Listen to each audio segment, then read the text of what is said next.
Cerita kalau 8 tahun yang lalu saya udah pasti loncat, entah gimana ceritanya. Mungkin saya akan megang kendali ke ruang pokoknya saya harus handle aja udah. Karena di depan saya ada pasangan suami istri yang wah itu udah pokoknya pengen pakai pelampung lah. Wah pokoknya seruangan itu chaos aja udah. Wah super chaos aja. Nah, saya juga kemarin rada aneh sendiri sih.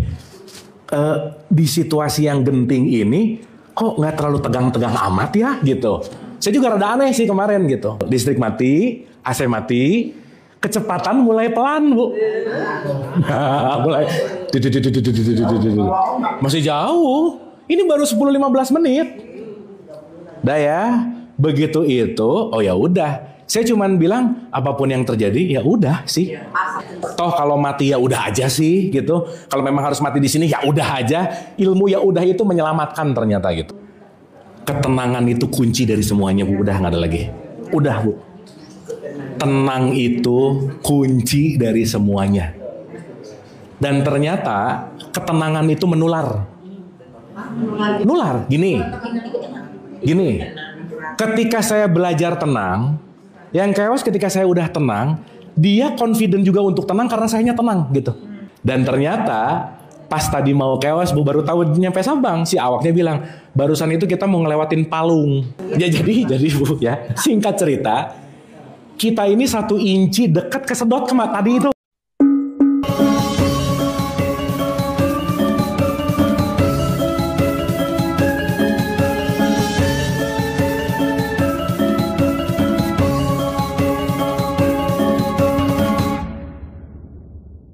Serta salam juga kita lupakan kita sampaikan kepada seluruh nabi dan rasul, wabil khusus baginda besar kita Rasulullah Muhammad sallallahu alaihi wasallam, kepada para sahabat-sahabatnya, tabiin, pemuka-pemuka agama, wali-wali Allah, pejuang-pejuang bangsa dan senantiasa sampai kepada kita sampai akhir zaman. Amin, amin ya Allah ya rabbal alamin. Sebelum kita mulai kita doa sebentar karena sahibul bait katanya masih sakit. Dan juga ada pasang yang masuk rumah sakit, Bu Mami dan Pak Hari, dan Bunda Ire kemarin baru saja kehilangan soulmate-nya, best half gitu, dan kita turut berduka, turut berbelasungkawa, dan tertampak Bunda Ire sangat tough ya, luar biasa. Tuh, kita tepuk tangan dulu dong buat Bunda Ire yang best half-nya dalam tanda petik dipanggil tapi tetap tough. Apapun itu semua pembelajaran yang perlu kita contoh. Kita hening sejenak, mari kita luangkan hati kita untuk ikhlas, untuk terhubung kepada Allah, untuk berdoa, wabil khusus untuk tadi yang disampaikan. Tidak lupa juga kita doakan ibu bapak kita, orang tua kita yang melahirkan kita. Tanpa orang tua kita nggak mungkin hadir di sini. Dan siapapun yang terlebih dahulu meninggalkan kita, yang sedang sakit dalam keadaan musibah, senantiasa kasih sayang Allah memberikan kekuatan ketabahan. Dan wabil khusus juga kita munajat di pagi hari ini senantiasa diberikan kelancaran, kemudahan untuk dapat hikmah, kebijaksanaan dan petunjuk. Santai sejenak, rileks, pikirannya tidak terlalu sibuk. Al-Hadiniyah, Al-Fatihah. Auzubillah. Alhamdulillahirabbil alamin, arrahmanirrahim, maliki yaumiddin. Iyyaka na'budu wa iyyaka nasta'in, ihdinas siratal mustaqim. Siratal ladzina an'amta 'alaihim ghairil maghdubi 'alaihim waladdallin. Amin, amin, amin ya Allah ya rabbal alamin.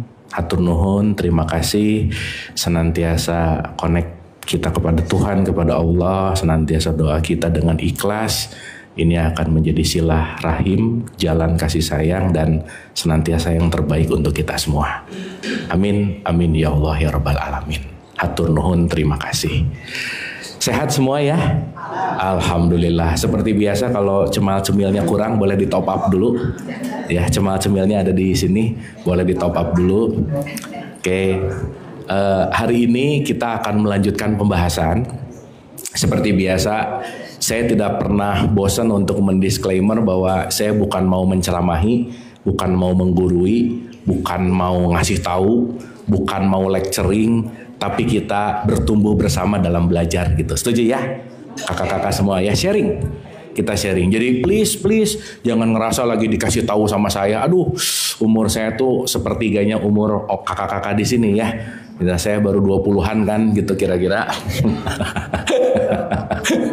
Ya, jadi saya nggak punya kuasa untuk ngasih jangan gitu. Dan jangan lupa, tidak ada orang yang berubah karena sering dengar ceramah tuh nggak berubah. Ya, nggak ada yang berubah karena orang sering dengar wejangan tuh nggak yang berubah. Karena perubahan itu datang dari kesadaran, datang dari keinginan, dan datang dari tekad yang kuat gitu. Jadi orang diceramahin tiap hari belum tentu mau berubah gitu kira-kira. Nah makanya pagi hari ini apa yang kita lakukan adalah menggugah kesadaran. Karena kalau kesadarannya tidak timbul dari dalam, kesadarannya tidak hadir, maka tidak akan ada perubahan. Nggak ada orang yang berubah juga karena sering pengajian sih. Gitu ya, karena pengajiannya juga pulang nggak ngerti misalnya ya, pulang pengajian juga nggak dikerjain, maka ya kembali bahwa semua konteks perubahan itu datang dari kesadaran dan merubah kebiasaan. Oke, nah pagi ini mungkin kita akan masuk ke introduction untuk, atau ada pertanyaan dulu nggak sebelum saya masuk ke topik ini? Kan kemarin kita udah bahas haji, kita udah bahas Ramadan, kita udah bahas Idul Fitri, kita udah bahas level jiwa, dan saya yakin semua di sini lupa semua ya, gitu ya. Ya nggak apa-apa, lupa secara pelajarannya tapi diamalkan dalam keseharian, oke, gitu. Nah mungkin ada dulu pertanyaan dari apa yang udah kita bahas, karena hari ini kita akan masuk ke hukum sunatullah namanya. Kita akan bicara ke hukumnya Tuhan, hukumnya semesta, hukumnya Allah, hukum dari kehidupan gitu. Kita akan masuk ke situ karena kalau kita tidak masuk ke atau tidak selaras dengan hukum itu, maka kita akan terjadi yang namanya chaos gitu intinya. Nah, chaos itu artinya nggak selaras. Chaos itu artinya berantakan, quote and quote gitu. Ya. Kakak-kakak perlu diketahui bahwa alam semesta ini bergerak menuju ketidakteraturan. Ya, makanya kalau ke taman atau kebun atau rumah nggak dirawat, jadi acak-acakan nggak? Iya. Makanya kehidupan itu adalah jalan untuk membuat keteraturan. Makanya kita dihidupkan ini salah satunya untuk membuat harmonisasi. Makanya kalau dalam tradisi Jawa itu disebut memayu hayuning bawono, membuat bumi yang udah cantik dibuat lebih indah dibuat lebih cantik. Maka kehadiran kita di sini adalah mempercantik dalam konteks yang namanya selaras gitu intinya. Mangga kalau dulu ada pertanyaan silakan Ibu, punten. Oh minta oleh-oleh dari Aceh, nanti saya mau cerita. Ya, saya baru pulang dari Aceh dan saya mengalami tragedi yang luar biasa di sana. Nanti saya cerita ya. Nah, nanti saya cerita. Dan kalau itu kejadiannya 8 tahun yang lalu, mungkin saya udah super panik karena kita terombang-ambing di tengah laut. Iya, kita terombang-ambing dengan badai yang gede, dengan ombak yang 3 meter. Kita pakai kapal feri, pakai kapal cepat yang kekuatan yang nggak terlalu bagus, dan nanti saya cerita lah oleh-olehnya gitu. Ternyata oleh-olehnya bukan masalah tur ke masjidnya, tapi oleh-olehnya bahkan dari perjalanan dari Banda Aceh ke Sabang dan Sabang ke Banda Aceh, dan itu very interesting gitu. Ya nanti saya cerita ya. Aduh, saya kaitkan dulu sama hukumnya ya. Saya kaitkan dulu sama hukumnya. Satu hal, saya mungkin mau masuk dulu ke kakak-kakak kan pasti kalau sholat ya. Ada baca kul auzubirobinas malikinas, Anas baca ya? Oke. Coba kita sedikit telaah sebagai jembatan ke cerita saya nanti gitu. Nih. Di dalam surat Anas, means nas itu apa? Manusia, bukan orang loh ya. Manusia. Kenapa? Karena orang itu tampakannya, manusia itu nilainya. Jadi tidak semua orang layak disebut manusia, belum tentu.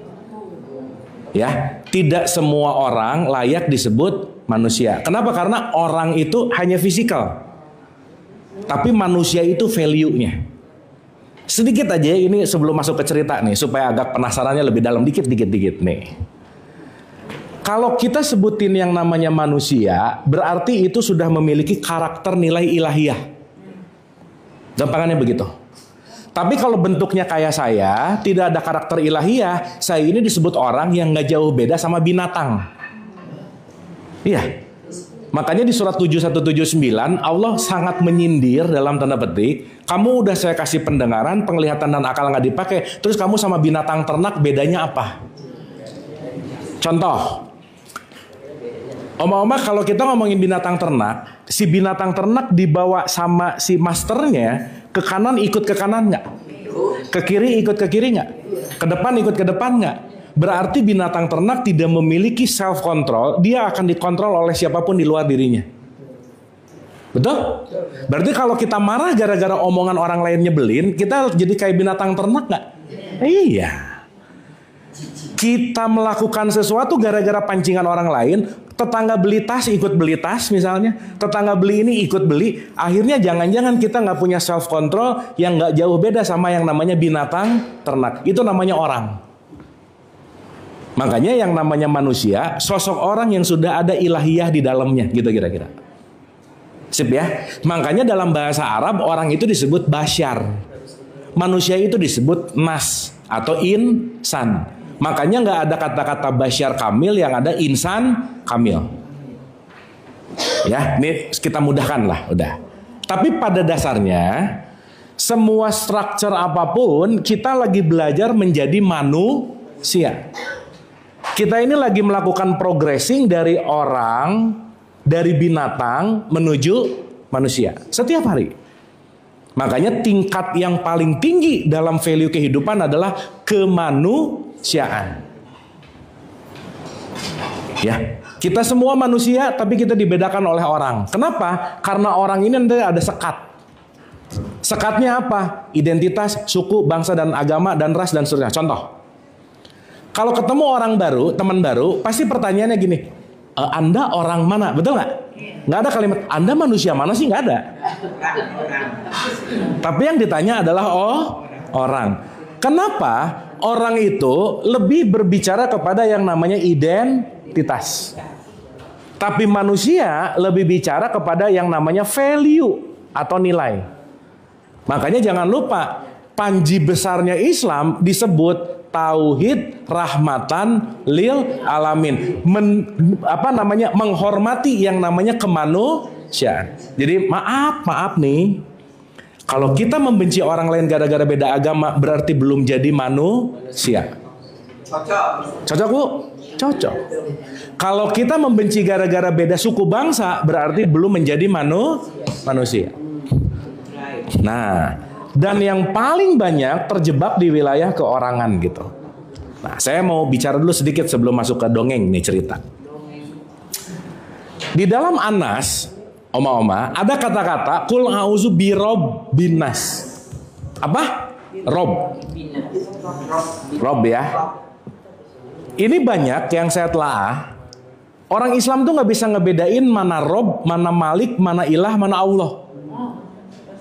Oh pusing aja udah.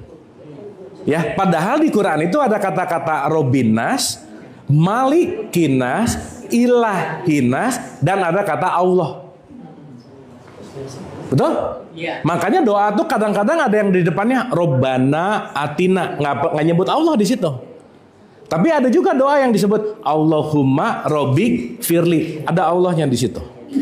Nah, yang pengen saya bahas di pertemuan ke depan, supaya kita benar-benar mengenal Allah dalam beberapa partikelnya, supaya kita nyambung sesuai dengan apa yang dikehendaki oleh Allah gitu kira-kira. Supaya kita nggak bunyi aja, tapi ngerti gitu intinya. Supaya kita melepaskan kebinatangan ternak kita. Ingat, kalau ada orang ngeselin, aku marah, aku lagi jadi binatang ternak. Karena binatang itu sifatnya reaktif. Beda sama manusia, manusia itu sifatnya responsif. Jadi kalau kita tidak respon, kita pasti akan reaktif. Maka orang yang reaktif, dia akan mengikuti orang lain. Dia akan mengikuti faktor eksternal gitu. Dapat ya? Oke? Aduh diam-diam gini, ini oke ini? Dapat ya? Oh sambil mikir, bagus. Oke. Nah, saya mau membahas dulu tentang yang namanya Rob. Ya, Rob dalam bahasa Arab itu artinya salah satunya adalah mendidik. Mendidik. Ngedidik. Oma-oma waktu punya anak, anak dididiknya kira-kira. Maka orang tua menjadi rob buat anaknya. Maka doa untuk orang tua, Robbighfir li wali walidaya. Kenapa pakai kata rob? Karena orang tua at least dia yang ngerob anaknya. Mendidik. Atau bahasa yang lainnya mengayomi. Atau dalam tanda petik melakukan yang namanya pendidikan. Ya, ini saya rasa perlu banget untuk kita ngerti supaya nanti menjalani hidup tuh ngerti bahwa oh, hidup ini pada dasarnya adalah pendidikan. Mendidik, betul. Berarti pertanyaannya kalau Allah punya sifat ngerob, kita lagi belajar terus nggak? Maka hidup itu sekolah. Hidup itu sekolah. Makanya sering saya sebut hidup adalah school of life. Hidup adalah sekolah. Setiap jam adalah jam pelajaran, setiap tempat adalah tempat belajar, dan siapapun yang datang ke kita pasti mau mengajarkan sesuatu. Jadi kakak-kakak, kalau ada orang nyebelin datang ke kita, ingat Allah lagi ngerob sama orang ini. Ini lagi ngerob nih. Makanya maaf nih ya, saya kaitkan sedikit sama doa sedikit aja. Kalau kita minta sabar nggak akan datang. Ya Allah jadikan aku orang sabar. Allah nggak akan ngasih sabar, nggak akan. Nggak akan. Tidak. Tapi Allah akan memberikan kesempatan untuk kita menjadi orang sabar. Makanya dikasih orang nyebelin. Supaya jadi orang. Berarti orang menyebalkan datang, jawaban dari doa kita nggak kira-kira? Iya. Kita pengen keluarga sakinah nggak akan datang. Tapi yang datang adalah chaos, berantem. Kenapa? Karena chaos dan berantem adalah kesempatan kita untuk saling mencintai, saling menyayangi. Karena tanpa ada masalah kita tidak tumbuh, tanpa ada penderitaan kita tidak kenal cahaya, tanpa ada kesulitan kita tidak kenal yang namanya menikmati kehidupan.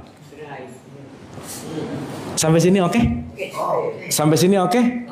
Berarti sudut pandang dalam konteks rob, satu poin, jangan lupa bahwa setiap saat adalah kesempatan. Setiap saat adalah opportunity. Jadi ingat, pengen kaya nggak dikasih kaya, pengen sabar nggak dikasih sabar, pengen sukses nggak dikasih sukses, tapi Allah memberikan kesempatan. Karena kenapa? Allah pengen kita bertumbuh. Allah pengen kita belajar karena main goalsnya bukan mencapainya tapi mencintai prosesnya. Itu yang paling penting. Sampai sini oke? Karena tidak ada kebersyukuran sehat kalau nggak pernah sakit. Betul? Tidak ada kebersyukuran mendapatkan kalau tidak pernah kehilangan. Dua-duanya akan dialami sama siapapun gitu. Nah, mindset kalau nggak ngerti rob ini, dia hanya ingin kejadian hidupnya sesuai dengan apa yang aku inginkan gitu. Diiyakan. Dan the only problem, oma-oma, ingat ini baik-baik, semua masalah dalam hidup cuma satu. Apa yang aku inginkan enggak kejadian, udah. Betul nggak? Jadi semua problem itu bukan orangnya, bukan kejadiannya, bukan penyakitnya, keinginanku yang tidak menerima kenyataan saat ini. Nah ini yang saya pakai kemarin waktu turbulen, saya cerita nanti. Saya mau jujur, kalau kemarin kejadiannya 8 tahun yang lalu sebelum saya ngerti ini, wah saya udah panik banget aja udah. Karena itu nanti seisi kapal tuh, wah nanti saya cerita sebentar lagi. Nah sebelum ke situ, sampai sini oke? Oke. Berarti mau tidak mau, suka tidak suka, Allah mendidik kita menggunakan satu kesatuan yang namanya sistem. Contoh, Oma-oma kira-kira Allah ngurus kita satu-satu nggak? Oh kakak-kakak ya, sorry ya. Langsung komplain, kok Oma-oma sih gitu. Ya maaf. Ya, sorry. Ya ini kan belum tua ya, maaf. Allah ngurus kita satu-satu nggak? Satu orang diurus gitu nggak? Atau semua lampu merah di Jakarta Raya, setiap lampu merah ada polisi yang mencet tombol nggak? Merah, kuning, hijau, merah, kuning, hijau. Enggak. Ada sentral. Betul? Maka kalau polisinya ketiduran, lampu merahnya merah terus dong. Kan enggak. Mau jam 1 pagi, jam 2 pagi, jam 2, 3 pagi, merah, kuning, hijau tetap nyala. Kenapa? Karena ada sistem yang mengatur. Maka dalam ayat kursi disebut Allah tidak ngantuk, tidak tidur, terus-menerus mengurus makhluknya. Oke? Berarti Allah mengurus makhluknya menggunakan sistem nggak kira-kira? Iya, namanya sunatullah. Hukum-hukum Allah. Jadi mau dalam keadaan apapun, mau dimanapun, mau di dalam kondisi apapun, sunatullah ini akan terjadi, gitu kira-kira. Sampai sini oke dulu? Sip ya. Makanya sunatullah ini nanti kaitannya sama apa? Sama yang namanya hukum semesta. Jadi kakak-kakak, kita mau dimanapun gak bisa menolak hukum semesta. Gak bisa. Dan nanti tolong dimengerti, hukum fikih belum tentu selaras dengan hukum semesta. Belum tentu. Maka orang yang ngerti fikih belum tentu selaras dengan kehidupan semesta, belum tentu. Orang yang rajin sholat belum tentu selaras dengan semesta, belum tentu. Orang yang rajin umroh, rajin puasa belum tentu selaras dengan itu. Itulah kenapa di dalam Quran manusia yang paling mulia nggak disebutin ritualnya, tetapi inna akramakum indallahi atqakum. Yang paling mulia adalah yang paling takwa. Berarti pertanyaannya, sholat, puasa, umroh, haji, ngaji, semuanya pembelajaran kita supaya selaras dengan hukumnya Allah, gitu kira-kira. Maka yang sering saya bilang, banyak banget loh habis pulang pengajian, alhamdulillah solehah. Belum. Solehah itu ketika pengajian yang diajarkan atau yang dipelajari, dilaksanakan supaya kita selaras dengan semesta, gitu. Nah, kata kuncinya segitiga nih. Harmoni dengan Allah, pencipta, harmoni dengan sesama, dan harmoni dengan alam semesta. Dah, ini nggak bisa lepas. Maka sering disebut hablum minallah, hablum minannas, hablum minal alam. Karena kita nggak bisa lepas dari kehidupan semesta raya ini. Ya, jangan lupa kakak-kakak. Kalau detik ini semua cacing di bumi hilang, kita cuma punya waktu 4 bulan untuk hidup. Lah, siapa yang mau numbuhin pohon? Sistemnya hilang semua. Betul nggak? Cacing kadang-kadang kita, alah apa sih cacing? Padahal nggak ada mereka, 4 bulan kita cuma punya bertahan hidup. Serangga hilang detik ini, 3 bulan kita bertahan hidup. Tapi yang menarik ya, kalau semua manusia hilang detik ini, bumi baik-baik aja sih, gitu. Iya, betul. Ini betul. Betul ya? Betul. Jadi maksud saya, jangan sampai kita menjadi penghuni bumi, yang bumi aja tanpa kita akan baik-baik aja, kita datang justru malah merusak, gitu kira-kira. Jelas ya? Maka semua konteks kehidupan nggak mungkin kalau tidak ada sistem. Itulah yang disebut dengan yang namanya sistem hukum semesta. Nah, yang ingin saya sampaikan dulu, satu aja.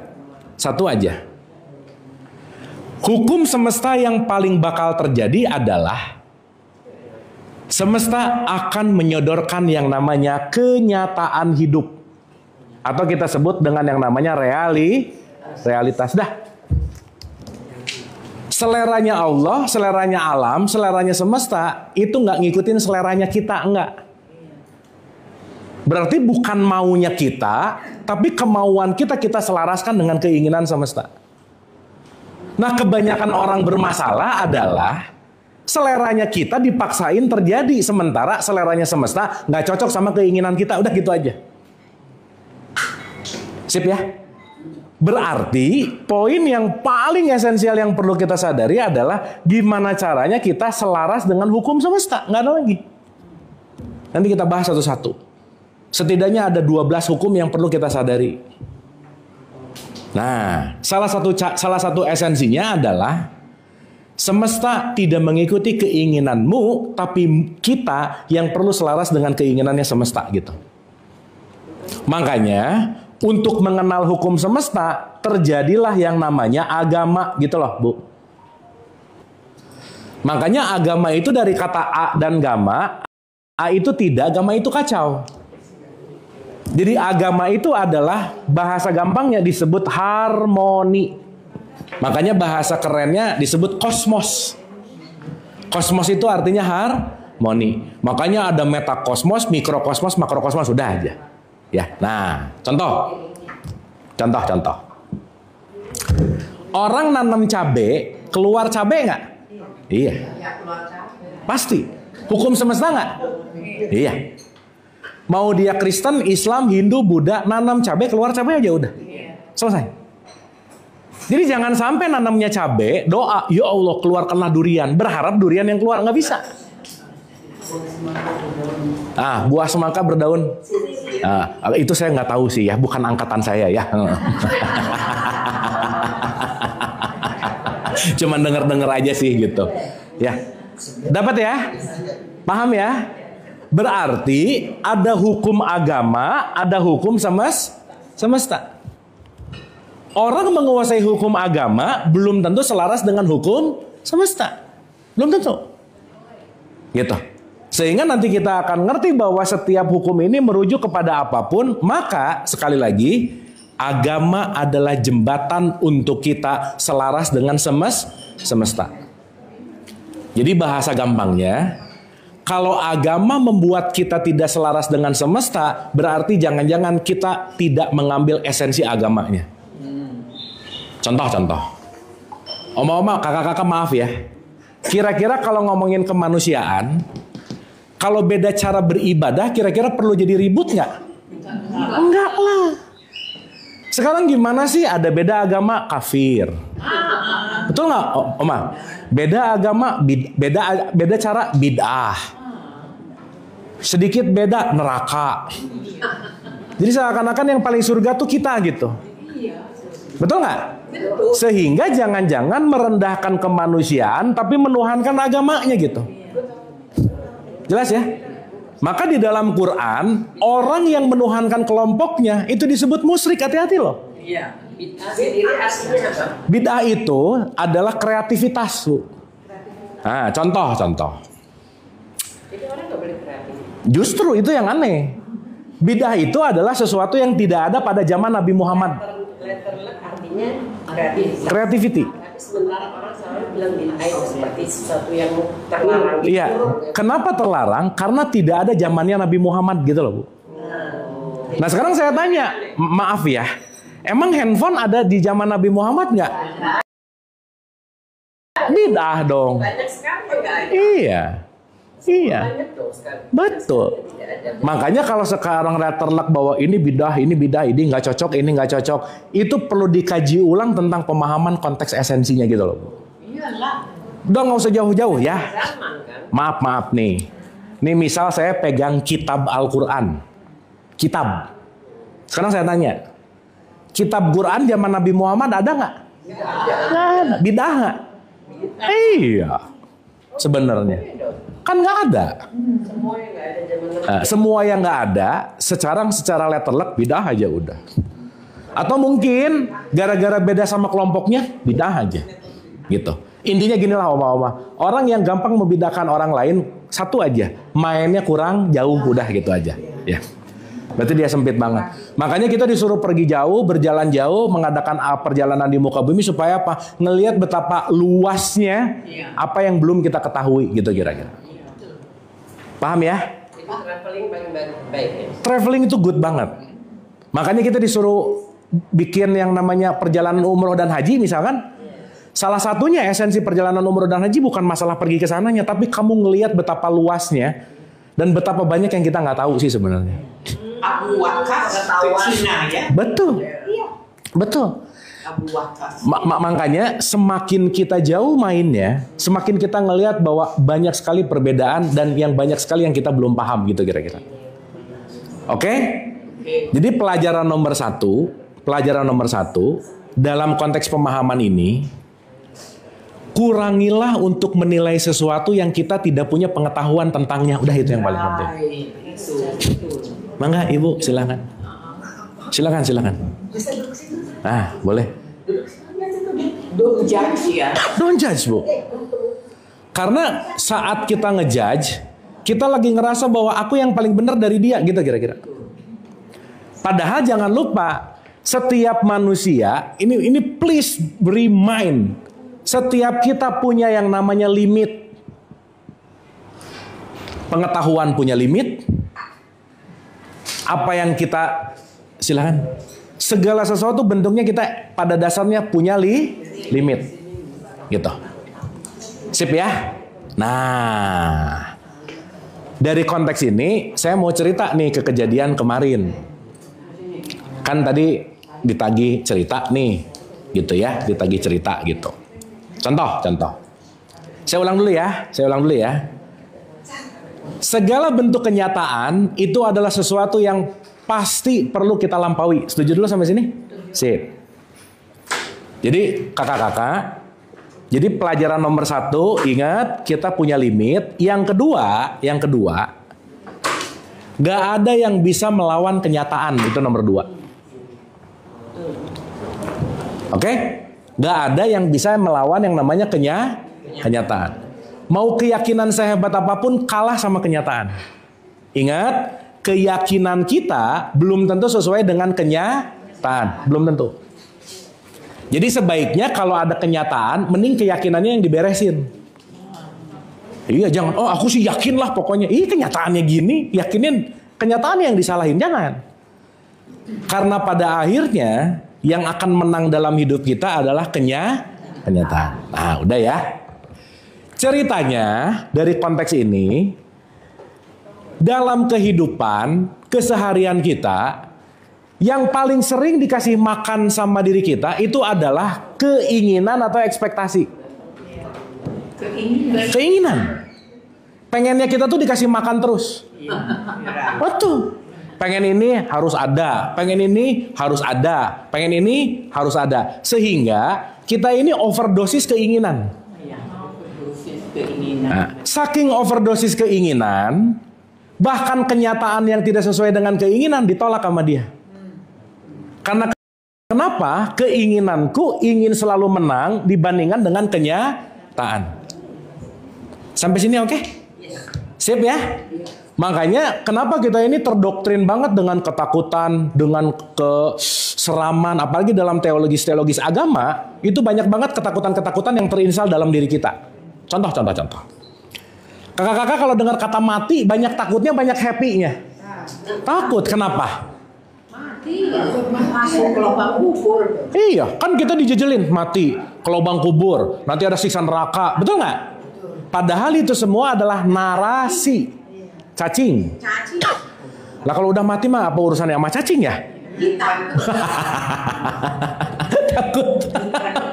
Iya, munkar nakir, ada rokib atid, betul nggak? Berarti jangan-jangan kita banyak dikasih takut sama narasinya, bukan sama kenyataannya. Sampai sini oke? Sip ya? Berarti ekspektasi kita tergantung narasi yang kita install dalam diri kita. Kalau ceritanya, narasinya menakutkan, maka semuanya akan ikut menakutkan. Jadi kakak-kakak maaf ya, selama narasinya nggak dirubah, hidup nggak akan berubah. Kalau selama ini pokoknya kalau gini tuh jelek, pokoknya selamanya akan jelek aja udah. Kalau takut terus akan takut. Selesai. Jadi narasi itu sangat berpengaruh kepada mental ekspektasi kita. Sangat memengaruhi. Oke ya? Makanya kenapa penting merubah narasinya, merubah maknanya untuk lebih dalam konteks menerima yang namanya kenyataan.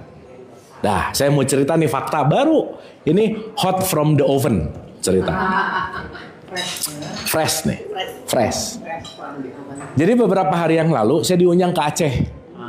Ini baru masuk. Baru masuk. Nih supaya nanti kita ngerti ini. Nah, kita mampir ke Baitur Rahman, kita mampir ke Masjid Oman. Jadi seperti biasa, geng-geng pengajian Jakarta punya teman geng di Aceh kita kira-kira. Jadi kemarin teman-teman dari Aceh yang datang ke Masjid Pondok Indah, kemarin gantian kita dari Masjid Pondok Indah yang datang ke Aceh. Jadi kayak pertukaran pelajar gitu ya kira-kira. Nah, exchange pengajian lah gitu. Nah, dah tuh. Hari pertama saya datang ke Masjid Oman gitu, ngobrol sama ibu-ibu di sana dan seru ya. Kita tahu konteks di mana pembelajaran itu sangat dinamis gitu. Dan ternyata 90% waktu itu seneng lah dengan metode gini. Kan kakak-kakak tahu ya, banyakan pengajian itu ngedongeng. Betul nggak? Cuman nyeritain, nggak bikin ngerti juga sih. Nah kemarin saya sedikit merubah paradigma. Yuk kita belajar menggunakan akal. Saya bukan mau ngedongeng tapi mau ngajak mikir. Which is mereka 99% tuh oke lah gitu. Nah singkat cerita alhamdulillah happy, panitia, DKM semua ibu-ibu sampai saya diminta tiap 2 bulan sekali datang ke sana gitu ceritanya. Ya, dah. Abis gitu di hari keduanya kita pindah venue ceritanya dari Banda Aceh menuju Sabang. Kan dari TK saya nyanyi dari Sabang sampai Merauke gitu ya. Belum pernah ngelihat Sabang. Titik nolnya Indonesia. Dah. Nah yang menarik di hari kedatangan kami itu memang hujan kencang banget kakak-kakak. Jadi orang Aceh bilang, ya ini udah 3 hari 4 hari ini Aceh diguyur hujan. Hujannya kencang banget. Nah udah tuh, begitu datang hujan, tapi dilala alhamdulillah besok paginya waktu kita mau berangkat, cerah. Secerah-cerahnya. Jadi memang awal pergi dari berangkat itu udah mau ada warning bahwa begitu nyampe pelabuhan, kalau misalnya kencang banget anginnya nggak akan jadi pergi gitu. Udah ada warning memang. Udah aja. Pergilah kita, dah nyampe ke titik nol, foto-foto, makan, masjid ke Masjid Babu Salam namanya. Diskusi lagi, udah karena memang trip terakhirnya jam 3:30 sore. Jadi kita jam 2 udah siap-siap, 2:30 siap-siap, kembali lagi ke pelabuhan. Nah, di pelabuhan Sabang nih, belum nyampe, ini masih di Sabang. Begitu nyampe ke pelabuhan, hujan mulai turun tuh. Makin gede, makin kenceng, deras, angin makin kencang. Tapi waktu itu karena mungkin dilihat masih aman, kita dipersilahkan naik pesawat, naik kapal laut. Jadi ada 2 tipe, kapal cepat dan kapal lambat. Kapal cepat itu yang berisi penumpang, kapal lambat itu kayak ferry, di dalamnya bisa ada motor, mobil, pokoknya lebih gede lah. Ya bisa bedain ya. Nah, kapal cepat itu cuma perlu waktu 45 menit. Karena speed kan. Kapal lambat 2 jam. Lama. Jadi kita milih kapal cepat karena rencananya malamnya kita mau diundang sama wali kota lah ceritanya. Dah. Begitu masuk, angin kencang, jalanlah si speedboat ini. Nah, 5-10 menit kakak-kakak mulai gini nih. Wusyuk gitu. Iya, wah. Jadi si air itu ke kaca kapal tuh udah jeblek gitu. Nah itu saya tuh di dalam ya. Ini kenapa tadi saya cerita kalau 8 tahun yang lalu saya pasti teriak-teriak gitu. Teriak-teriak aja udah. Karena di depan saya ada pasangan suami istri yang wah itu udah. Pokoknya pengen pakai pelampung. Wah pokoknya seruangan itu chaos aja udah. Wah super chaos aja. Nah, saya juga kemarin rada aneh sendiri sih. Di situasi yang genting ini, kok nggak terlalu tegang-tegang amat ya gitu. Saya juga rada aneh sih kemarin gitu. Tapi ternyata saya mulai menyadari bahwa gini, bahwa pikiran saya tuh sesederhana bahwa kalau saya nggak tenang, saya akan memutuskan hal yang pasti nggak baik gitu. Jadi entah kenapa karena memang latihan kali ya. Jadi saya melihat bahwa kalau ada gini ya udah aja. Ini memang terjadinya seperti ini dan pasti semua kru kapal akan melakukan yang terbaik. Wah bu itu di dalam orang-orang ya. Saya bikin video tapi saya nggak ngerekam sih orang-orang chaos karena nggak enak gitu ya. Wah itu luar biasa aja chaos. Ada sekitar 60-70 orang lah. Iya. Ada bu karena kan ada 1 mezanin sama lantai 2. gitu. Jadi sekitar 60 gitu. Heboh, hektik. Nah mulai rada-rada gak enak feeling ketika listrik mati, AC mati. Nah, udah tuh. Kenapa? Sama yang di Bali dong. Sama yang di Bali, yang di mana? Oh iya. Ya itu kan di Bali kan sepulau ya. Ini kita di tengah, listrik nggak ada ya. Nah, udah tuh listrik mati, AC mati, kecepatan mulai pelan bu. Mulai. Masih jauh. Ini baru 10-15 menit. Dah ya, begitu itu, oh ya udah. Saya cuman bilang apapun yang terjadi ya udah sih. Iya, terima aja. Pokoknya sekarang saya belajar untuk berpikir tenang dalam keadaan ini yang semua orang chaos. Gimana caranya saya membuat vibes-nya jadi lebih tenang. Jadi saya ajak bercanda semua orang bu. Udah tenang aja. Padahal emang rada deg-degan juga sih. Ya. Udah sok duduk tenang. Karena si awak kapalnya tuh lucu loh. Saya tanya ke si awak kapalnya, selama 2 tahun kerja belum pernah kayak gitu juga katanya. Karena baru gitu. Ada yang udah naik 3 tahun ulang-ulang tiap hari naik. Ya saya juga baru pertama kali katanya gitu. Lah, terus saya ngomong, saya bukan 3 tahun lagi ini trip perdana terus ngalamin gini lagi. Oh, ketawa-ketawa lagi gitu. Udah tuh singkat cerita lebih santai, saya bawa senyum-senyum lah. Udah duduk, udah tenang, buf gini, duduk, udah. Saya juga nggak tahu bu, gimana saya bisa ngerasa tenang karena ya emang latihan kali ya. Emang karena buat saya, ya maaf ya, saya jauh banget lah dari 10-15 tahun yang lalu. Kalau dengar kata kematian, buat saya sekarang udah nggak takut lah dalam tanda petik gitu. Toh kalau mati ya udah aja sih gitu. Kalau memang harus mati di sini ya udah aja. Ilmu ya udah itu menyelamatkan ternyata gitu. Udah. Nah singkat cerita, tapi bener sih bu, pelajarannya ya, ketenangan itu kunci dari semuanya bu. Udah nggak ada lagi. Udah bu. Tenang itu kunci dari semuanya. Dan ternyata ketenangan itu menular. Nular, gini. Ketika saya belajar tenang, yang chaos ketika saya udah tenang, dia confident juga untuk tenang karena sayanya tenang gitu. Nular. Terus kan itu kan kita jalan-jalan sama ibu-ibu pengajian, saya bilang, alah kan kemarin udah belajar tasawuf, masa sih? Gitu-gitu bu. Saya konteksnya, quote and quote, konteksnya dibikin relax aja. Karena memang saya duduk beda sama teman-teman geng ngaji sih. Karena geng ngaji di VIP, karena saya harus di luar VIP, saya duduk di situ. Jadi saya sama yang nggak kenal kebanyakan sih gitu. Udah aja, keluar, santai, ngelihat, gini bu, udah aja. Terus masuk tuh pikiran-pikiran, buset dulu tsunami gimana ya? Nah mulai tuh, wah gitu, mulai. Ternyata kita tuh memang tukang ngarang bu. Jangan salah. Kita tuh tingkat ngarangnya tinggi banget. Jadi kalau ada sesuatu langsung di sini dibikin sesuatu yang lebih lebih sangat dramatis. Jadi ternyata yang bikin kita takut tuh kita nakut-nakutin sendiri sama pikiran sendiri gitu. Nah, jadi begitu ada masuk, aduh nanti tsunami gimana, udah lepas lagi. Aduh nanti kalau misalnya nggak pulang gimana, udah sampai kepikiran. Aduh nanti kalau tas masuk kecemplung nanti handphone basah dong gimana ya. Nah gitu bu. Kepikiran. Tapi beneran bu, power meditatif ya, karena saya termasuk rajin belajar meditatif gitu, itu sangat membantu ketika dalam suasana chaos gitu. Meditatif, khusyuk. Jadi saya ngerti kenapa orang perlu sholat, karena sholat itu ternyata melatih kita supaya tenang dalam kondisi apapun.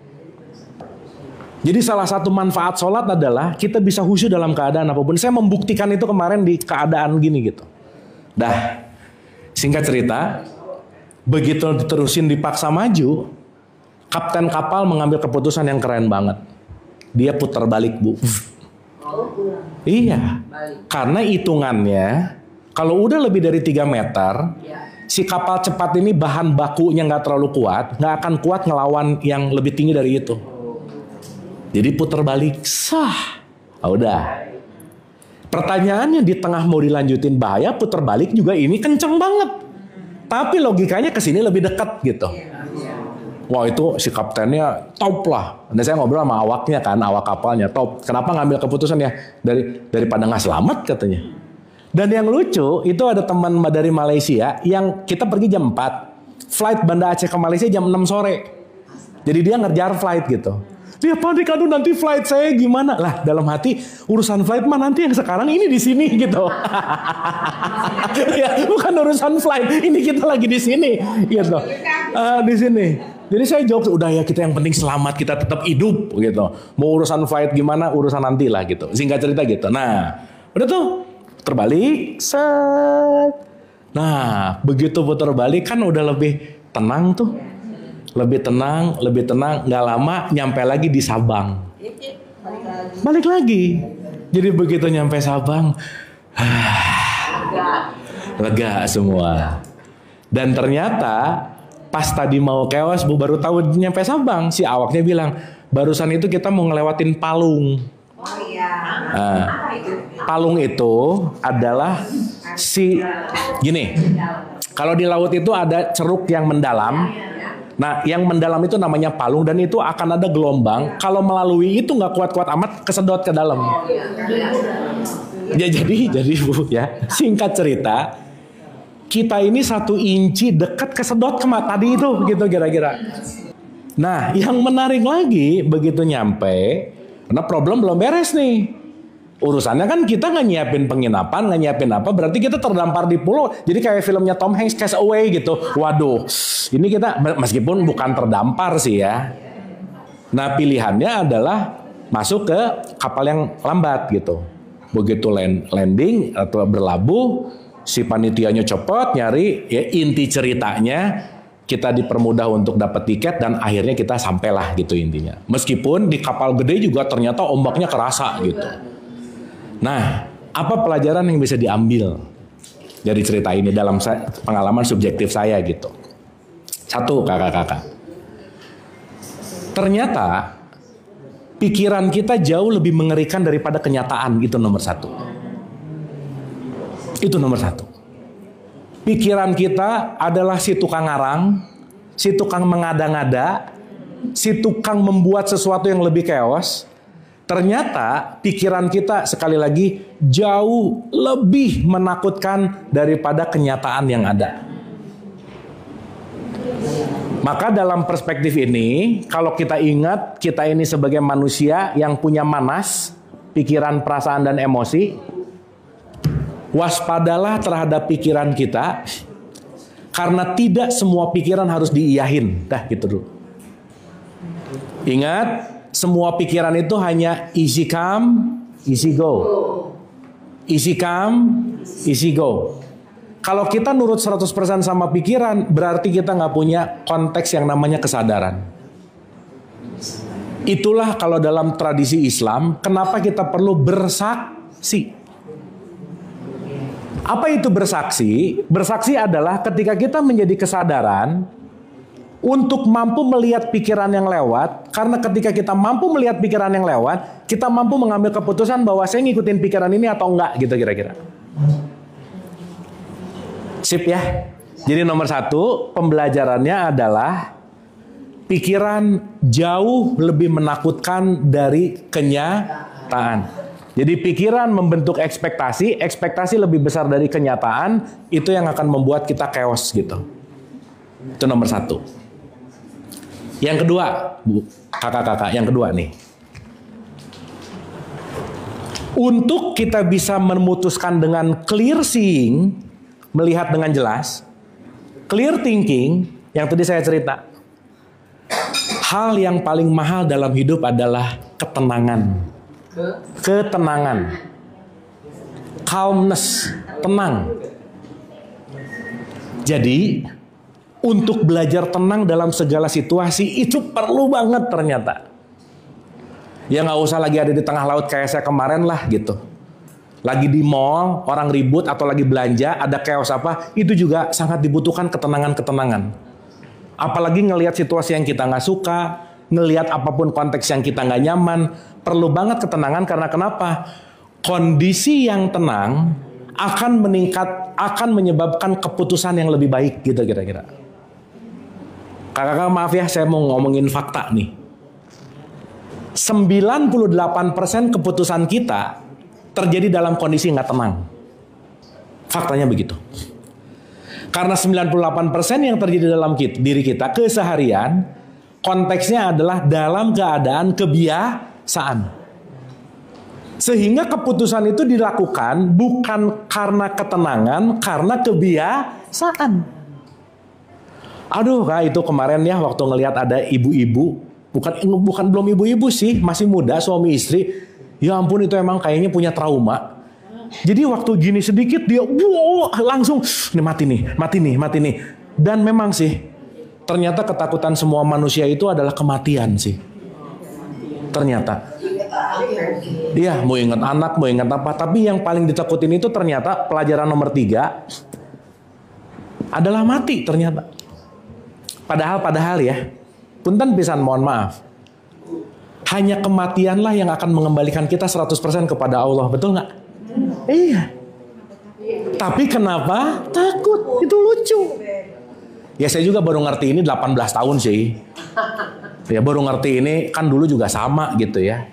Cuman kemarin tuh kayak dikasih sinyal gitu sama hasil pembelajaran. Saya tuh sama diri sendiri, ya ampun kenapa ya si Abu yang sekarang kok nggak takut sama kayak 5 tahun 6 tahun yang lalu gitu. Terus saya ada sesuatu hal yang, oh iya ya, ternyata latihan-latihan selama ini perlu memang ada case realnya untuk check and balance gitu, kira-kira kamu latihannya bener nggak sih gitu, kamu latihannya oke nggak sih gitu, sehingga ya itu tadi di sela-sela kegentingan itu kerasa ya, mungkin ya kebayang di tengah laut nih, no nothing, ombak, terus padem semuanya, uncertainty gitu, nggak jelas, nggak gimana. Itu kalau nggak punya ketenangan itu kayaknya wah udah deh gitu. Itu sih poin pentingnya. Emang nggak Ibu? Pada waktu peristiwa itu ya akan selalu mengatakan tenang. Ya. Yang kita butuhkan memang tenang. Ya. Boleh saya tanya, apakah pada saat itu akan sebenarnya berusaha sendiri tanpa mengingat Allah? Ya. Atau memanfaatkan misalkan doa-doa yang memang kita tahu dan kita sudah belajar? Ya. Gini, Bu. Begitu itu terjadi, saya langsung menyadari bahwa ya udah, ini kenyataan. Berarti kan Allah hadir melalui peristiwa kan? Ya. Saya hanya terkoneksi untuk oke, apapun yang terjadi, saya terima dulu udah gitu loh, Bu. La haula wala quwata. La ilaha illallah lah bahasanya. Saya nggak terlalu banyak doa-doa formal yang panjang sih, enggak sih Bu, sejujurnya. Tapi saya langsung bahwa ya Allah, kalau ini pun apapun yang terjadi, saya siap terima lah gitu kira-kira. Dah tuh. Oh awal-awal rada-rada chaos juga gitu ya. Tapi entah kenapa, saya membandingkan dengan 5-10 tahun yang... Saya tuh termasuk orang panikan Bu, dulu. Oh panik banget. Dikit-dikit panik, dikit-dikit chaos, dikit-dikit lah gitu. Nah pertanyaan tadi Ibu, ketika itu terjadi, nomor 1, saya berusaha untuk tidak di tempat lain dengan keadaan yang saya inginkan itu dulu Bu, nomor 1. Saya tidak mengandai-andai apa adanya. Saya tidak aduh ini kalau cuaca cerah kayaknya lebih, saya nggak gitu loh Bu. Pokoknya apa yang terjadi, kejadian seperti itu, oke, saya terima. Kalau ini kejadian lautnya memang begini, kalau ini kejadiannya memang begini, saya menerima seapa adanya. Nah, duduk aja. Apa yang terjadi lah. Gimana Bu? Apa yang kita sebut tawakal? That's it. Itulah yang disebut tawakal berserah, gitu kira-kira. Dah. Silakan. Mangga. Ih, hari ini rame ya. Seru. Soalnya mau denger saya cerita kayaknya ya. Ibu, mangga Bu.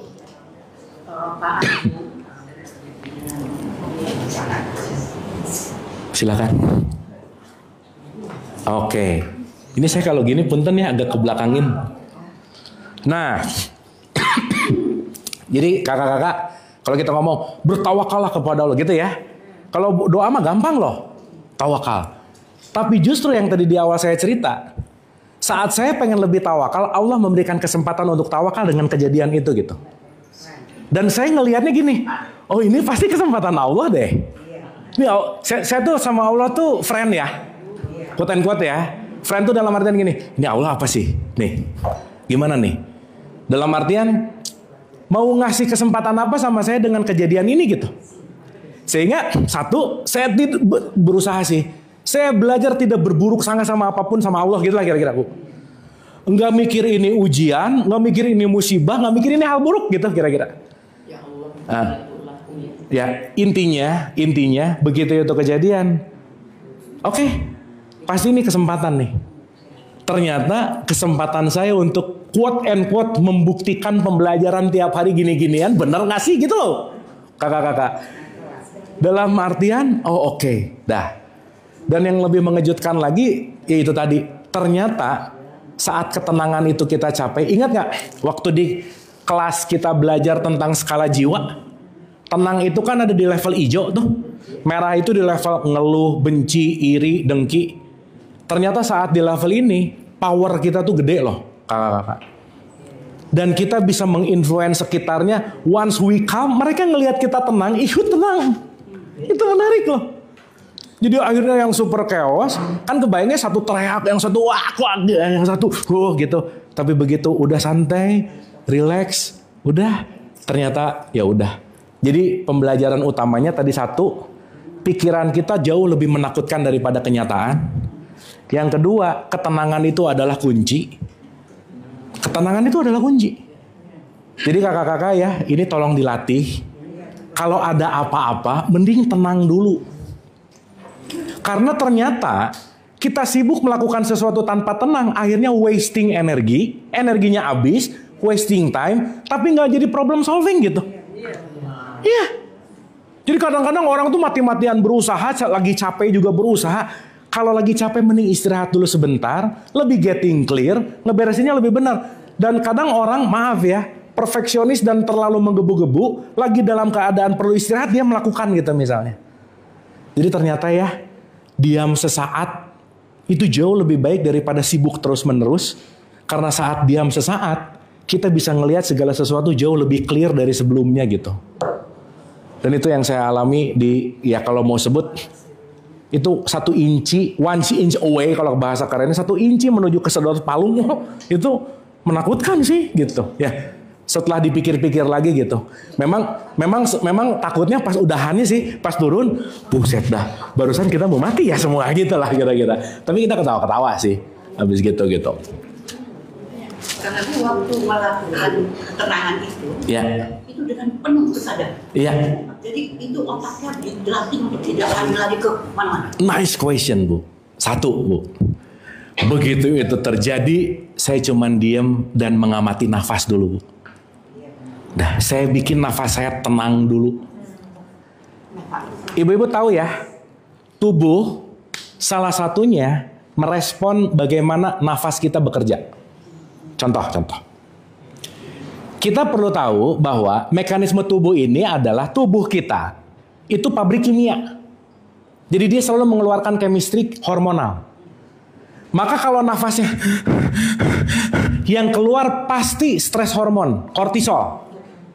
Kalau stres hormon kortisol keluar, dia akan fight or flight. Dia pokoknya urusannya kabur kalau nggak ngelawan, nggak bisa clear thinking di situ. Jadi karena saya ngerti ilmu itu, begitu terjadi, so cool sih memang. Nah, saat nafas lebih panjang, jadi indikatornya gini, belajarlah nafas lebih panjang, lebih pelan. Buang nafas atau Tarik dan buang nafasnya nggak, ya tapi lebih dalam juga. Nah, saat kita nafasnya lebih tenang, yang keluar itu hormonnya namanya serotonin misalnya. Relax gitu. Dan itu ngebuat clear thinking. Nah, jadi begitu momen itu kejadian, nomor 1, kakak-kakak kalau naik pesawat ya,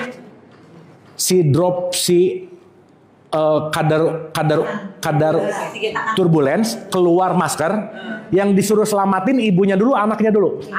Ibunya dulu. Iya. Kenapa orang sakit nggak bisa nyembuhin orang sehat? Nggak mungkin. Kan logikanya kalau mau nyelamatin anaknya dulu, bener nggak? Iya. Tapi ternyata kenapa begitu masker oksigen keluar, pakai dulu sama ibunya, baru kontrol anaknya. Kenapa? Karena hanya orang yang sehat bisa menyembuhkan orang yang sakit gitu, untuk menyehatkan gitu. Nah, tadi good question banget. Jadi begitu itu oke, saya belajar untuk tenang dalam chaos gitu loh Bu. Belajar loh. Jadi oke, it's fine. Memang kenyataannya begini. Saya lepasin ide tsunami, ide nanti gimana. Saya tuh udah langsung kepikiran begitu ada sesuatu jebur, saya pokoknya mau share screen, share log gitu kira-kira. Saya mau share log, saya mau live TikTok gitu. Saya lagi terdampar gitu misalnya. Ya siapa tahu. Itu skenario udah ada di sini loh Bu. Serius. Skenario aneh yang pokoknya mau share log. Karena uniknya sepanjang perjalanan sinyal bagus. Itu keren. Wah saya amazed banget lah sama BTS di situ. Karena sepanjang perjalanan dari Banda Aceh ke Sabang Banda Aceh sinyal bagus lah. Relatif bagus sinyalnya. Nah benar tadi. Ternyata saat kita ketakutan, memori-memori yang menakutkan itu pasti muncul. Pasti. Jadi kita jauh lebih takut dengan memori kita daripada kenyataan yang ada. Oh kakak-kakak ya, ini saya cerita kalau 8 tahun yang lalu saya udah pasti loncat entah gimana ceritanya. Mungkin saya akan megang kendali ke ruang pokoknya saya harus handle aja udah. Gitu aja udah perbandingannya. Tapi saya juga amazed gitu ya. Ya ampun, ternyata ini juga rada aneh sih. Kenapa kok aku biasa-biasa aja sih gitu, rada aneh juga sih gitu. Pas ditanya, Kang tadi gimana? Biasa aja, rada aneh memang. Tapi di satu sisi saya menyadari bahwa oh iya ya, ternyata segala sesuatu yang terjadi tidak semenakutkan apa yang terjadi dalam memori dan pikiran gitu. Jadi ya oma-oma, kakak-kakak, kalau ada bahasa kita sholat dilatih untuk khusyuk, khusyuk adalah kunci. Saya ngebuktiin sih kemarin. Khusyuk adalah kunci. Saya beneran ngebuktiin bahwa saat khusyuk, tindak tanduk perilaku kita akan lebih menuju kepada konstruktif daripada destruktif gitu. Dan itu sangat berkaitan sama ini semua sih gitu. Itu sih ceritanya. Nah alhamdulillah dapat tiket, dapat pesawat kapal yang silakan Ibu. Rame. Iya rame ya hari ini. Seneng ya? Iya seneng. Seru. Waalaikumsalam mangga Ibu. Ini 1 2 3 4 5 6 7 8 9 10 11 12 13 14 15 16 17 18 19 20 Iya nih. Udah ada hampir 500 orang yang datang. Ya, kalau umurnya dikumpulin maksudnya. Alhamdulillah. Mangga Ibu, sok nyaman dulu.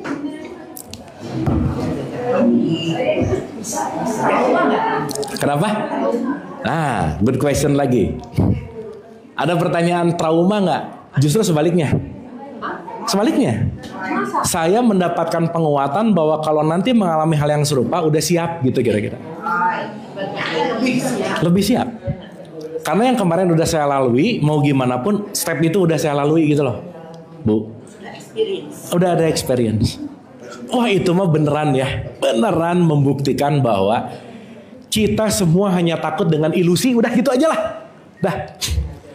Ternyata begitu kuatnya ilusi-ilusi ketakutan yang membuat kita takut, stres, depresi. Yang sebenarnya not even happening. Kita bisa duduk di sini dalam keadaan santai. Tapi pikiran kita penuh dengan perang, penuh dengan kebencian. Kita bisa jadi gak tenang loh.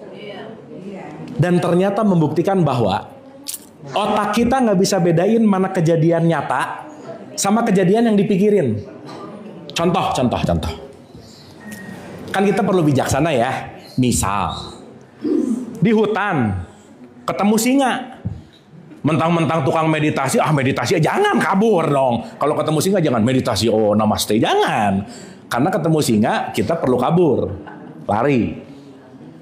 Nah yang menarik, ketemu singa beneran sama singanya ada di pikiran kita, tubuh kita ngerespon hal yang sama, kakak-kakak ternyata.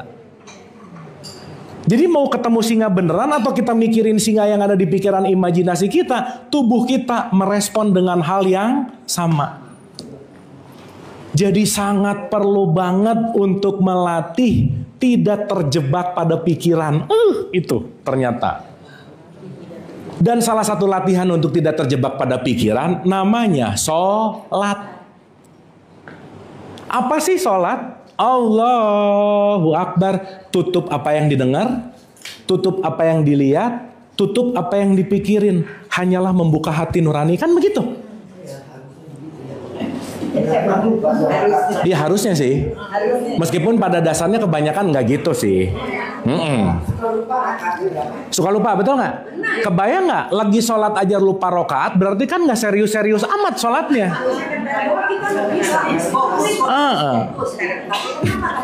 Iya, itulah membuktikan bahwa pikiran kita sangat nggak mau untuk hadir utuh di sini saat ini. Dia senangnya loncat depan belakang.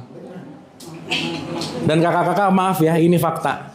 Tidak ada yang bisa menolong kita kecuali kita melatih pikiran kita sendiri. Titik, udah. Nggak ada yang bisa nolong. Gak menyangkut usia. Tapi emang usia lebih banyak rada lebih susah sih. Kenapa? Karena program yang terjadi sudah mengakar.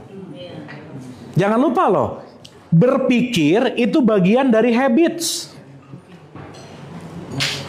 Habits. Dan perubahan habits after 40 itu susah banget. Tapi ini 30-an kan, aman ya.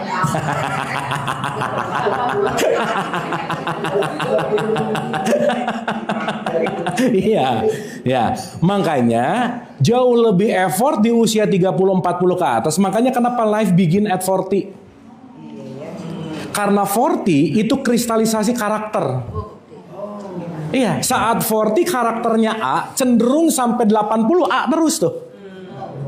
Kalau 40 karakternya B, cenderung udah aja. Makanya kakak-kakak maaf ya, kalau ada masalah antara orang tua sama anak, mending dirubah dari anaknya. Jauh lebih gampang. Iya, kenapa? Karena program di anak jauh lebih lentur untuk dirubah daripada program di orang tuanya gitu. Dan yang membuat saya bahagia, yang membuat saya sangat semangat, oma-oma yang datang di sini, kakak-kakak yang datang di sini, termasuk orang-orang yang mau merubah program lamanya. Top banget, udah. Tepuk tangan dulu dong. Top loh. Gak mudah loh. Serius, gak mudah. Orang yang usianya di atas 60-70 mau merubah habits itu tuh gak mudah. Bahkan mau ngedengerin yang beda aja gak mudah loh. Jadi this is blessing. Blessing. Dan perlu banget untuk disyukuri dalam konteks blessing. Bukan, kakak-kakak maaf ya, ini udahlah, kita datang ke sini bukan urusan mau ngerti atau nggak belakangan. Belakangan aja. Nggak harus dari awal sampai akhir ngerti semua, enggak.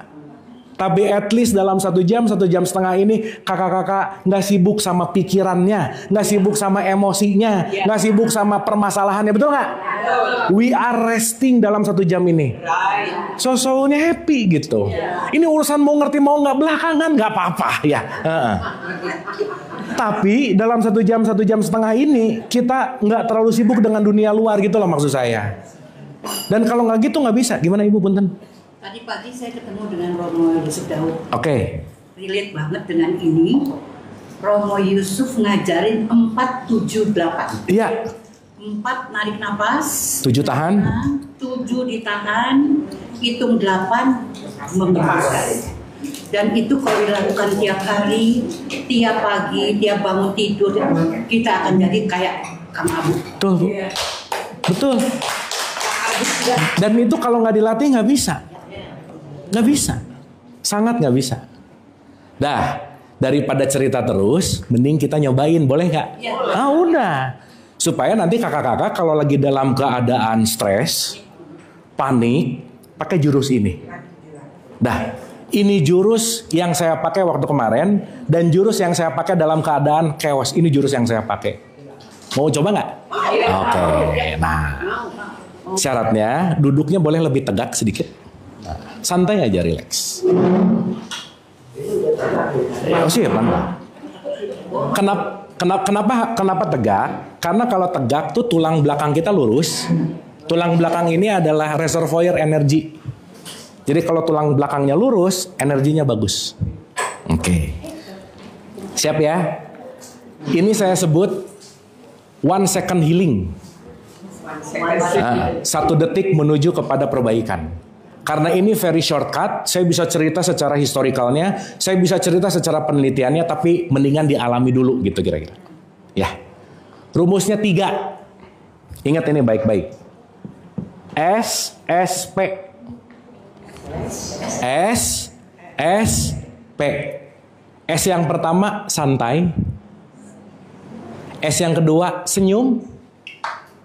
P yang ketiga pasrah. Santai, senyum, pasrah. Di era modern susah banget untuk membuat diri kita santai, itu susah banget. Di era-era yang nggak mau diem ya, tipikal nggak mau diem, susah banget.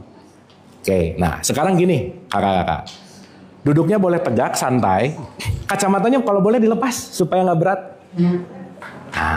Ya. Oke, ini saya straight to the point dulu aja ya. Oke. Nanti kalau saya bilang silahkan disentuh hatinya, dadanya dipencet, bukan dipencet, disentuh. Sentuh aja. Kiri kanan boleh. Ini kayak mencet saklar. Kalau lampu pun dijalain, saklarnya perlu dipencet nggak? Nah, saklar ketenangan kita ada di dada. Makanya kenapa salah satu gerakan sholat ada begini, Allahu Akbar. Karena saklarnya ada di sini. Nanti saya bisa ceritain dari cakra dan seterusnya gitu. Oke? Jadi sekarang santai dulu, matanya dipejamkan.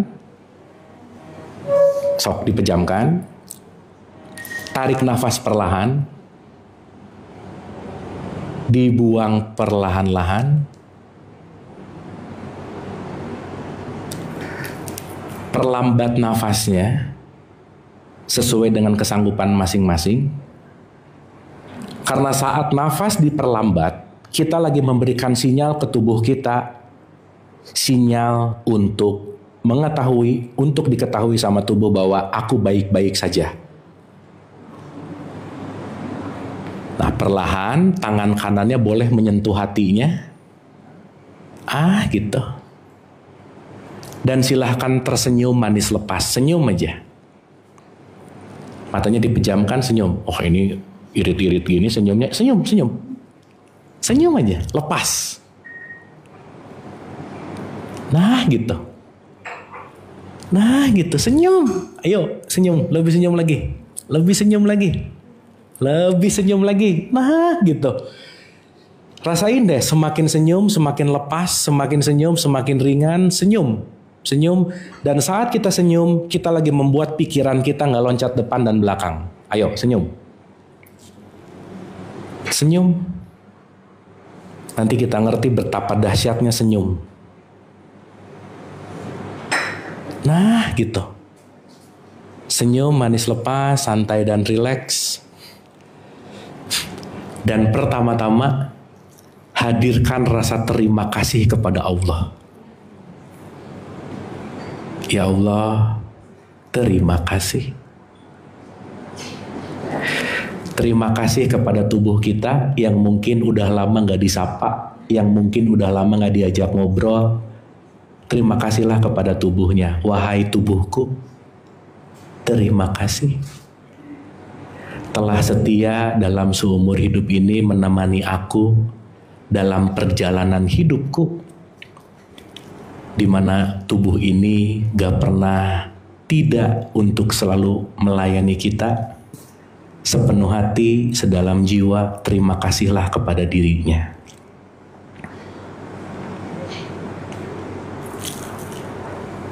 Dan kita terima kasih juga kepada Ibu Bumi semesta raya. Terima kasih.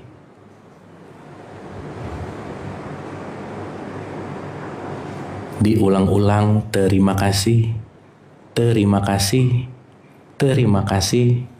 dalam santai, senyum dan pasrah. Senyum aja, dan rasakan kebersyukuran, rasakan ketenangan.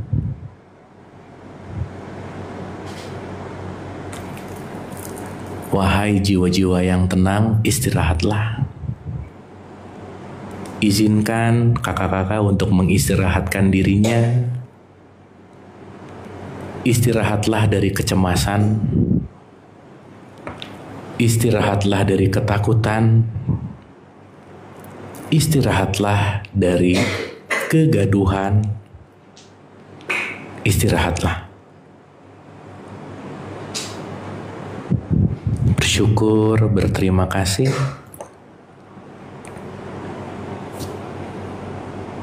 Dan sadarilah semua hanya kasih sayang Allah yang tidak terbatas,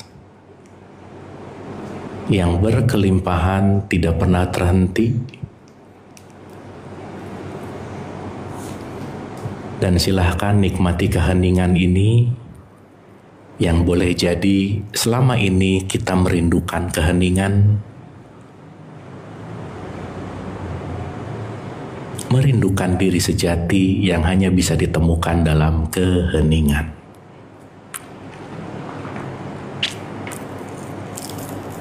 Kalau pikiran yang ngajak ke depan ke belakang, ditambah lagi senyumnya untuk membiarkan hadir utuh di sini saat ini.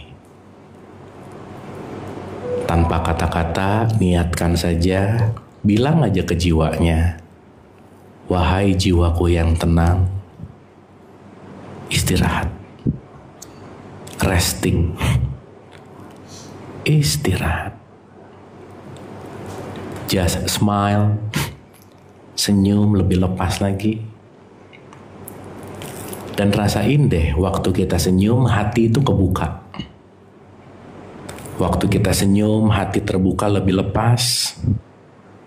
Dan saat kita tersenyum membuat pikiran tidak terlalu sibuk. Dan menghadirkan diri kita utuh di sini saat ini.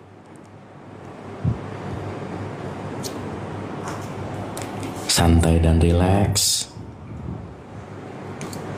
tidak tergesa-gesa, santai aja.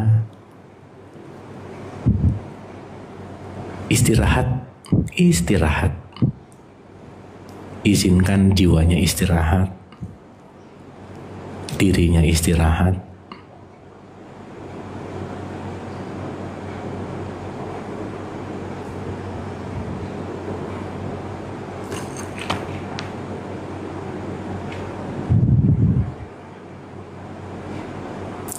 Nikmati kesunyian dengan senyum manis lepas, rileks.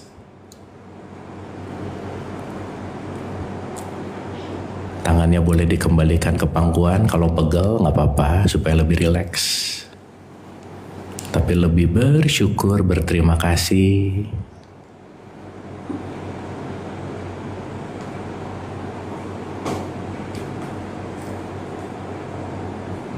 Dan rasakan nafasnya jauh lebih panjang dari sebelumnya, lebih lambat. Dan rasakan hatinya lebih terbuka, lebih ringan, lebih damai, tenang.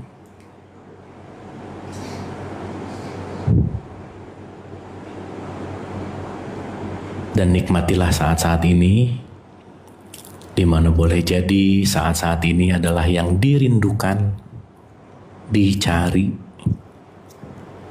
dinanti-nanti. Dan ternyata ketenangan tidak pernah ada di luar diri kita, tapi bersembunyi sudah lama di dalam diri kita. Sepenuh hati, sedalam jiwa, katakanlah dalam hati untuk berterima kasih kepada tubuhnya. Wahai tubuhku, terima kasih. Wahai jiwaku, terima kasih. Dan berterima kasihlah kepada semua peristiwa hidup. Dan di momen yang lebih tenang, lebih damai ini, saatnya untuk memaafkan siapapun dan apapun yang masih belum diterima, terimalah. Siapapun dan apapun yang masih belum dimaafkan, maafkanlah. Lepaskan dan niatkan dalam hati, berterima kasihlah kepada siapa yang masih kita benci, kita nggak suka, terima kasih. Karena siapapun yang kita benci, yang kita nggak suka adalah kesempatan Allah untuk kita menuju ke titik ini, menuju kepada kesadaran ini. Berterima kasihlah kepada momen-momen yang kita gak suka, kejadian yang kita tolak. Terima kasih. Terima kasih. Dan terima kasih.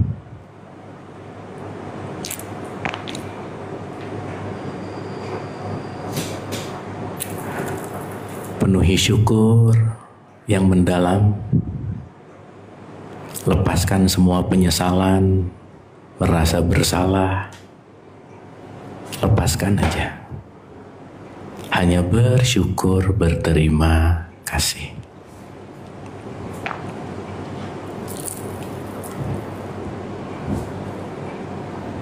Tetap tersenyum manis lepas, santai dan rileks. Dan rasakan jiwanya lebih tenang dari sebelumnya. Tidak tergesa-gesa, perlahan-lahan. Boleh kita sama-sama mengusap wajah kita penuh dengan kasih sayang. Dan membuka matanya perlahan-lahan penuh dengan bersyukur.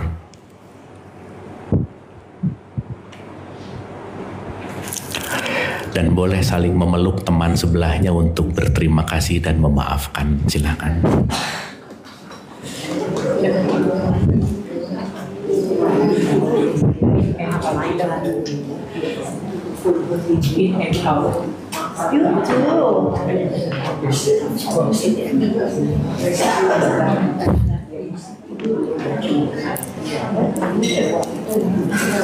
Terima kasih.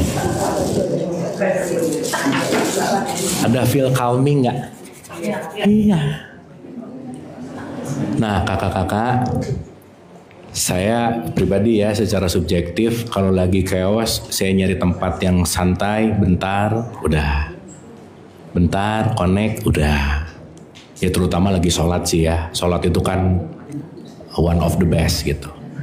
Tapi at least kalau kita melatih tadi, sesuatu tadi, itu kita akan terkoneksi ke diri sejati gitu. Nah insya Allah di pertemuan yang akan datang kita bahas untuk terkoneksi lebih baik gitu kira-kira. Oke? Nah sekarang justru saya pengen tahu apa yang barusan dialami. Silahkan, ada yang mau cerita nggak? Apa sih, ngerasain apa tadi? Ibu mungkin? Saya bisa merasakan. Pakai ini Bu supaya kedengeran, punten. Alhamdulillah Kang Abu, saya bisa merasakan, pikiran saya membayangkan kondisinya Kang Abu.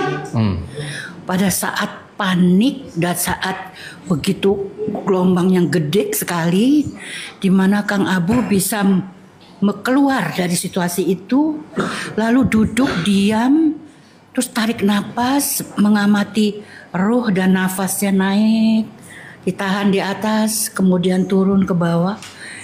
Langsung tenang sekali rasanya. Situ saya langsung, oh ini yang Kang Abu rasakan.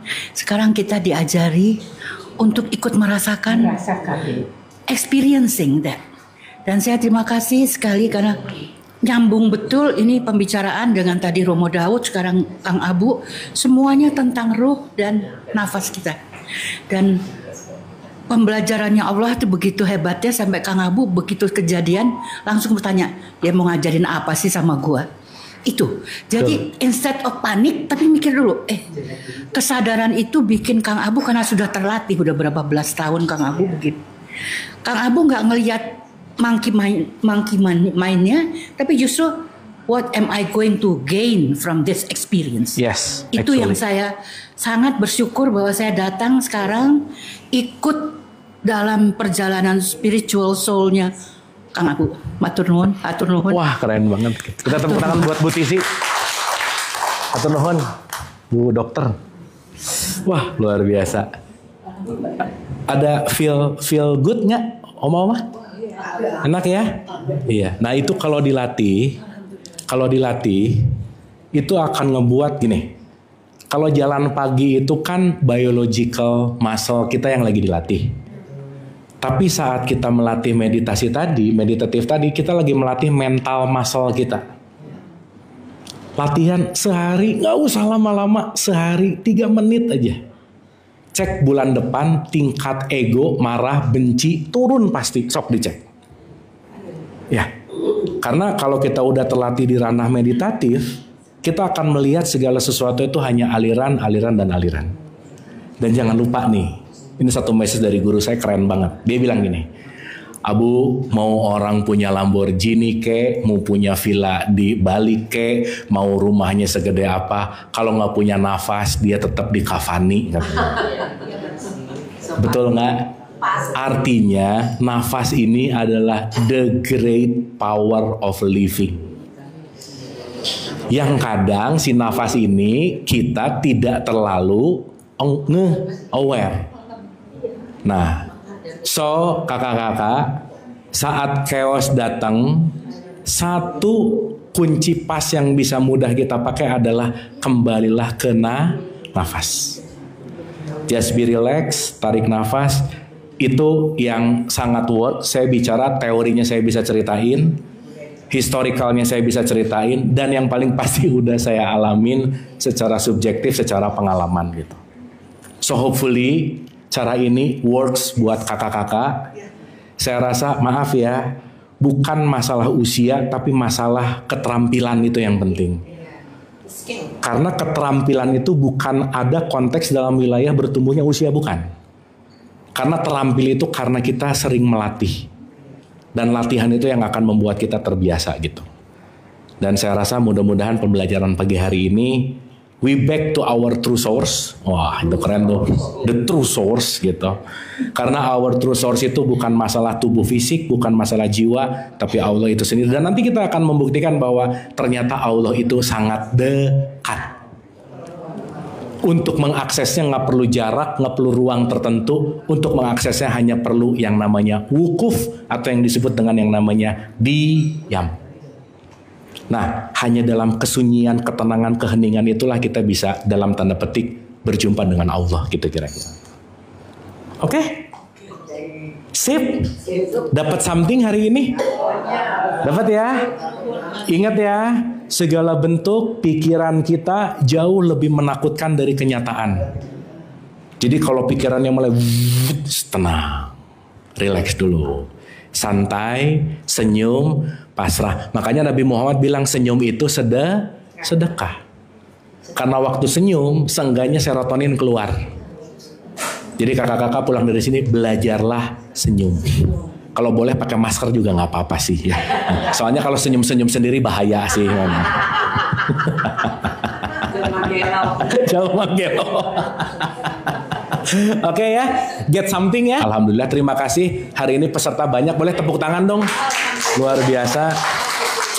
Kita bisa on time, pesertanya banyak, dan mudah-mudahan ini dilatih. Dan ini ada rekamannya. Pertemuan yang akan datang kita akan bicara esensi khusyuk. Kita akan belajar khusyuk. Ya, bismillah. Di pertemuan yang akan datang kita akan belajar bagaimana cara khusyuk, supaya sholatnya nggak terlalu Allahu Akbar rakaat dua, supaya nggak terlalu gitu. Ya, supaya kita lebih enjoy dalam sholat, supaya kita ngerti bahwa sholat itu adalah keterhubungan. Hatur nuhun, kita doa sebentar. Wabil khusus buat yang sakit, wabil khusus buat yang sedang dalam keadaan musibah.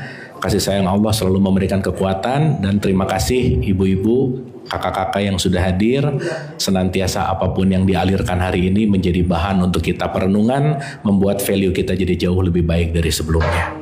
Al-Hadiniyah, Al-Fatihah. A'udzubillahi minasyaitonirrajim. Bismillah.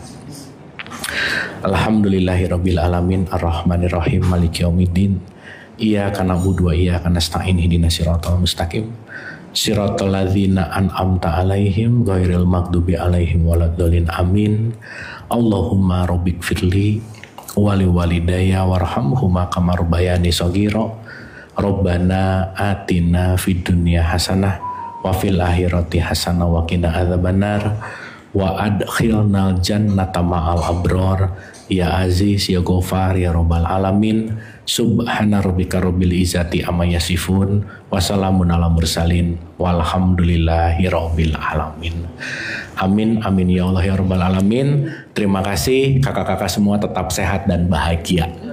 Wabillahi taufik wal hidayah. Assalamualaikum warahmatullahi wabarakatuh. Hatur nuhun. Ya. Spesial doa untuk Opa Sudarman. Udah tadi? Ya. Sudah. Alhamdulillah. Dan Oma Ire sangat tough, itu yang keren. Kita tepuk tangan dong buat Oma Ire. Semangat Oma Ire. Masih banyak gengnya ya. Nah. Nuhun semuanya nuhun. Alhamdulillah. Kakak-kakak tua.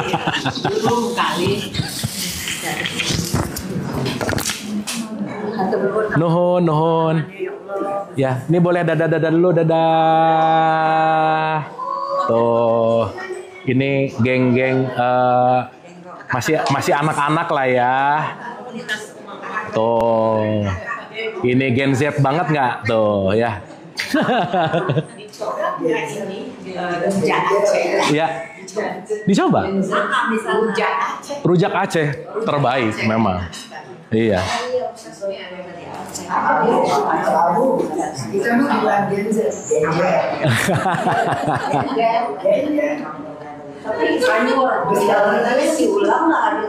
Kenapa?